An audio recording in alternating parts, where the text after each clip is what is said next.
stolen from Pennsylvania, buried as a Miami. 5-year-old Frances Slocum, her golden hair blowing in the morning wind, was picked up by a Delaware warrior and placed on his shoulder.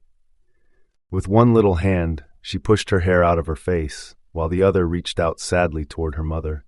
A last, painful moment that would stay with the Slocum family for 60 years. Her mother's loud cry filled the Wyoming Valley, mixing with the warriors' happy shouts as they disappeared into the thick Pennsylvania woods. Step into native legends and history stories. Subscribe and tap the bell to stay connected as we uncover the hidden stories and forgotten chapters of America's fascinating history. It was July 3rd, 1778. The Wyoming Valley settlement in Pennsylvania lay in ruins, still shattered by a brutal massacre that had taken 300 settlers' lives. Smoke curled from the remains of scorched homes, marking where families had lived just days earlier. Among the few survivors brave enough to return were the Slocums, who rebuilt their cabin not far from the Wilkes-Barre courthouse. The Delaware warriors moved like phantoms through the mountain forests. Their moccasined feet left no trace as they slipped between the trees, scouting isolated cabins for signs of weakness. At the Slocum homestead, they peered through cracks in the log walls, counting their targets: a mother, 4 children, and 2 visitors. The men of the family were away, toiling in distant fields, oblivious to the dozen painted warriors closing in on their home. Inside the cabin, Mrs. Slocum tended to her children: a 9-year-old daughter, a 13-year-old son, little Francis at 5, and a toddler barely 2.5. A young man named Kingsley and his son had stopped by, a routine morning visit as they sharpened a knife on the family's whetstone.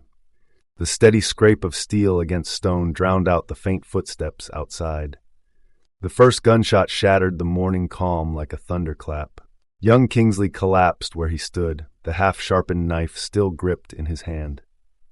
In a cruel twist of fate, the warriors seized that very blade to scalp him. The 9-year-old daughter acted on instinct, scooping up her toddler brother and sprinting toward the fort. Her feet pounded the dirt as she ran, the warriors' jeering laughter trailing her through the brush, her little brother clutched tightly to her chest. Back at the cabin, the warriors claimed their prizes: the Kingsley boy, 13-year-old Slocum, and little Francis. But when they noticed young Slocum's lameness, their plans shifted. Perhaps swayed by Mrs. Slocum's desperate pleas, or perhaps seeing him as a hindrance to their swift escape, they left him behind. Their final captives were just 2, the Kingsley boy and Francis, her fair hair as distinctive as a brand. The raid had lasted less than 15 minutes. One moment, Mrs. Slocum had been preparing breakfast. The next, she stood helpless as her youngest daughter was carried into the wilderness. The child's final act, brushing back her hair, reaching one small hand toward her mother, would become a haunting image etched into the family's memory, passed down through generations like an unhealed wound. The settlement was still reeling from this fresh horror when the warriors struck again. Just 1 month later, they returned to the Slocum homestead. This time, their brutality knew no limits. The elderly grandfather fell to their weapons, his scalp taken as a trophy. The lame boy, spared in the first raid, took a musket ball to his leg, a painful reminder he would carry for nearly 60 years until his dying day. The timing was merciless. Mrs. Slocum was heavy with child, a new life growing amidst so much death. This baby would be born into a family shattered by violence, never knowing their sister Frances except as a ghost haunting their mother's tears. The settlement offered what comfort they could, but for the Slocum family, life would forever be split into 2 eras, before that July morning and after. The Slocum brothers embarked on 4 separate journeys across the vast and untamed American frontier. They rode on horseback through thick forests where wolves still howled under the moonlight, crossed endless prairies where hostile tribes roamed freely, and ventured into remote Canadian territories where few white men had ever set foot. Each trip drained their energy and pushed their determination to the limit. They sent out hundreds of letters to newspapers, local officials, and Indian agents. They spoke to traders, trappers, and anyone who might have heard of a white woman living among native tribes. Yet for 6 decades, every clue led to a dead end. The turning point came unexpectedly in 1838. A U.S. agent traveling through the remote wilderness of Indiana stopped at a Miami Indian settlement to rest his horse. The settlement was 300 miles from the nearest town, and the agent had been riding for 12 days straight. He noticed one wigwam stood out. It was larger than the others, with 8 strong horses tied outside, and at least 15 high-quality deerskins hanging on wooden racks. Inside, the agent met a well-off Miami family. The woman of the house immediately caught his eye. Her hair was light brown, unusual among the dark-haired Miami. As they shared a meal of venison and corn, he noticed her skin was noticeably fair beneath her traditional clothing. Speaking in the Miami language, he learned bits of her story. She remembered living in a wooden house near a river called the Susquehanna. She could recall the names and ages of her siblings, a sister who was 9, a brother who was 13, and a baby brother just 2 years old. Most importantly, she remembered her family name, Slocum. The agent wrote a detailed letter to the Lancaster Gazette in Pennsylvania. He described the woman's appearance, about 5 feet 4 inches tall, around 75 years old, with light brown hair streaked with gray. He noted her wealth, 8 horses, dozens of deer skins, silver bracelets, and a spacious wigwam. The letter included her fragmented memories of the Susquehanna and the name Slocum. But due to a series of delays at the newspaper office, this vital information sat untouched for 2 years. When the letter finally appeared in print in 1837, it reached the youngest Slocum brother, the same toddler who had been carried to safety during the raid 60 years earlier. He recognized the details immediately. Within 3 days, he had gathered a search party. His eldest sister, now in her late 60s, insisted on joining despite the dangers ahead. They sent word to another brother in Ohio, born after France's capture, to meet them along the way. The journey to Indiana was grueling.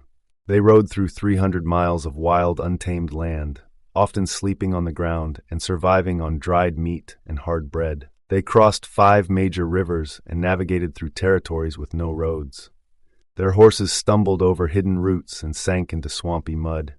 After 15 exhausting days, they reached the last white settlement. From there, they rode 9 more miles into Miami territory. The eldest sister carried a key detail that would confirm Frances's identity. When Frances was 4, her brother had accidentally hammered off her first fingernail in the family's blacksmith shop. This missing nail became their surest way to recognize her. They found the wigwam exactly as described, a large, sturdy structure with horses and furs showcasing the family's prosperity. Inside sat a 75-year-old woman. Her light hair had grayed, but still stood out among the Miami. She wore a traditional dress decorated with silver brooches, her face painted in the Miami style. Through an interpreter, they began their questions. She remembered living by the Susquehanna River. She recalled having 4 siblings. When asked about her fingernail, she replied without hesitation, "My older brother struck it off with his hammer when I was a small child in the shop." The siblings broke into tears at this confirmation, but Frances, now called Macanakwa, remained calm. They spoke her Christian name, but she showed no recognition until they repeated it several times. Then a faint smile crossed her face, as if recalling a distant dream. It was the first time in 60 years she had heard that name. The reunion revealed how deeply Frances had changed. She couldn't speak a word of English. She didn't know her age or understand the concept of counting years. When asked about Sundays, she showed no understanding of weekly cycles, a fact that deeply troubled her Puritan-raised siblings. Her life story came out through the interpreter. The Delaware had raised her until adulthood. She first married a Delaware man who either died or left her, then married a Miami chief. She had 2 daughters, both now married, with families of their own. The contrast between the siblings was striking. The brothers paced the wigwam, overwhelmed with emotion after their 60-year search. The eldest sister wept openly, touching Frances's hands and face. But Frances sat still and quiet, watching their emotional outbursts with the curiosity of a stranger. The family ties that had driven her siblings across countless miles meant nothing to her now. Her life as a Miami woman was complete. She owned more than 20 horses and was known as a skilled rider. When she agreed to visit her newfound relatives, she demonstrated this skill. She bridled her horse with ease, mounted it in the Miami style, and rode through dense forests without hesitation. At night, She simply wrapped herself in a blanket and slept on the floor, refusing the offered bed. Her two daughters lived nearby in traditional Miami homes. Like their mother, they wore deerskin clothes and cowskin headdresses. Neither they nor their husbands spoke English. They lived the Miami way, hunting, trading furs, and raising horses. Frances hadn't just joined the Miami people. She had created a new branch of the tribe through her daughters. The siblings had to accept that while they had found Frances' body, her American identity was gone forever. The 5-year-old girl who had reached out for her mother on that tragic morning no longer existed. In her place stood Macanakwa, a Miami woman who saw her blood relatives as curious strangers from a world she no longer knew. The Slocum siblings made one last effort to close the 60-year gap between them and their long-lost sister. They painted a vivid picture of their comfortable life back in Pennsylvania, a grand house waiting for her by the Susquehanna River, servants to care for her every need, and fine clothes to replace her deerskin dress. They even offered to bring her daughters along, promising to build them proper homes and provide for their families. The wealth of 3 successful siblings would guarantee their comfort. But Frances, now Macanakwa, refused with quiet resolve. Through the interpreter, her words revealed how deeply she had become part of the Miami people. The Indians were kind to me. They took me in as a child, taught me their ways, and gave me a home. She spoke of her late husband, the Miami chief Shepankana, and a promise she had made on his deathbed. She had vowed to stay with his people until her own death. The story of her marriage to Shepankana unfolded through the interpreter's careful translation. Years earlier, Macanakwa had found the young warrior badly wounded by the roadside. She and her foster parents brought him to their lodge, where she nursed him back to health over many months. Shepankana proved himself a skilled hunter, providing for the family even as he recovered. When he regained his strength and spoke of leaving, her foster parents convinced him to stay. They gave their fair-skinned daughter to him in marriage, a union that tied him to their family forever. The youngest Slocum brother, now 62, couldn't accept this final separation. That fall, he made a 5th trip to Indiana, bringing gifts for his tawny sister, blankets, cooking pots, and silver jewelry. He spoke of petitioning Congress to protect her land rights. His fears were justified. Other Miami tribes had already been forced westward, their lands taken by white settlers. He insisted that if such displacement came to Macanakwa's people, a piece of land must be set aside for her and her descendants. The bond between brother and sister defied easy explanation. Though she remained a stranger to his way of life, though she refused to return to their childhood home, his heart ached for the little girl torn from their mother's arms 61 years earlier. Each visit revealed more about her life. She ran her household with quiet efficiency, directed farm work, and oversaw horse trading. Her daughters had married well within the tribe, their children carrying both Miami heritage and their mother's fair features. Of young Kingsley, the other child taken that bloody morning in 1778, no trace was ever found. The Delaware warriors who had laughed while chasing his sister had shown him no mercy. Death, likely swift, had probably come soon after his capture. His family's search ended where Frances's story began, in the deep forests of the frontier. Macanakwa lived 10 more years after the reunion, passing away in her home along the Mississinewa River in March 1847. She was 74. Her life bridged 2 worlds, but remained firmly rooted in Miami soil. Even as her biological family grieved their inability to bring her back, she stayed true to her adopted people until her final breath. The legacy of Frances Slocum, known to her Miami family as Macanakwa, lived on long after her death.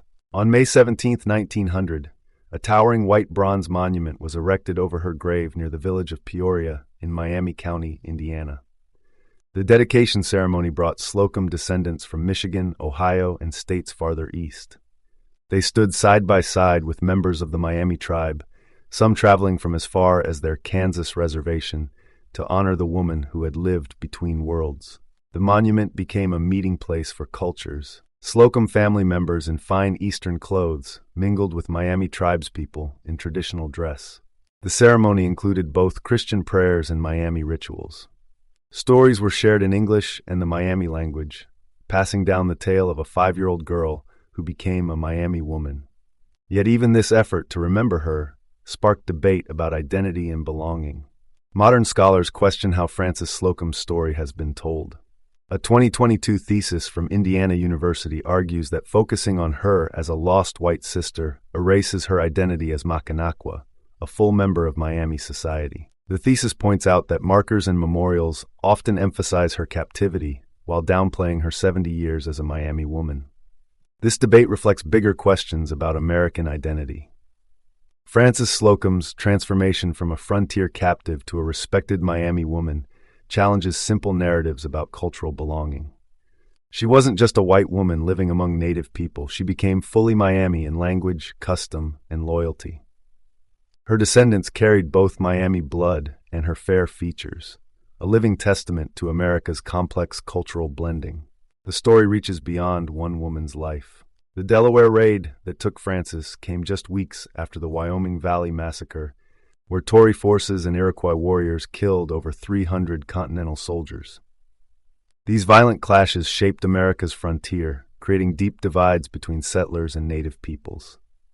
Yet Frances's story shows how these divisions could sometimes heal in unexpected ways, how enemies could become family. Today, both Slocum descendants and Miami tribe members claim Frances's legacy. Her grave in Indiana draws visitors from both communities, each seeing in her story a reflection of their own heritage. To her biological family, she remains the lost sister finally found. To the Miami, she is Macanakwa, who chose their ways and stayed loyal to their people until death. Perhaps both versions hold essential truths about a woman whose life embodied the complexities of American identity. The tale of Frances Slocum unfolded when America was still a wild frontier.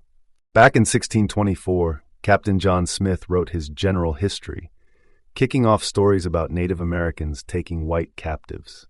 These tales made settlers fear and misunderstand their indigenous neighbors, seeing only differences, not shared humanity. Early tellers of Frances' story had a certain slant. Joseph Pritz's 1838 book, Incidents of Border Life, painted vivid, heart-wrenching pictures of the raid, the screams, the terror, the family's aching search for years, and finally, the reunion. He focused on the Slocum family's grief, portraying Frances as a child ripped from her home, not a woman who found a true home elsewhere. The 1800s saw hundreds of these captivity stories published. Most were the same: a brutal kidnapping, a family torn apart, and then rescue or a return. But Frances's story was different. Many captives came back to white society, but she chose to stay with the Miami. Her heart belonged there. This defied the common belief that white culture was better, that everyone should want to be like them. Modern thinkers see Frances' story in a new light. They point out how the old stories stressed her lost status, ignoring her choice to live as Macanakwa. Her voice, her agency was erased. This shift mirrors how we now think about identity and where we belong. Recent looks show that many plaques and statues mostly present Frances as a white captive, even though she spent 70 years, almost her whole life, as a Miami woman. The 1900 monument near Peoria, Indiana, shows these clashing stories. The pale bronze statue has both names, Frances Slocum and Macanakwa, with her Miami name right up front. But newspaper reports from the unveiling often played up the lost sister idea, treating her Miami life as a side note, a footnote to her real life. Frances's story still sparks hot debate about how we tell American history. Should we focus on the 5-year-old girl snatched from her family, or the woman who kept her dying promise to her Miami husband? Was she a victim, or did she find true belonging, a real family, in a different culture? The answers change depending on who's telling the story and why. Her life shines a light on the messy reality of cultures meeting in early America. While most histories talk about war between settlers and natives, Frances's experience reveals something else, a place where the hard lines of us and them could soften and change. The little girl who reached out for her mother that July morning in 1778 became a woman who lived between two worlds, but chose to stand firmly in one. Her story reminds us that history is rarely simple. It's not just about lost and found, captive and free, or civilized and wild. It's about the human heart. Join us at Native Legends and History Stories, where we dig up America's forgotten tales. These stories shaped our past and make us question who we are today. Hit subscribe to explore more hidden corners of history with us.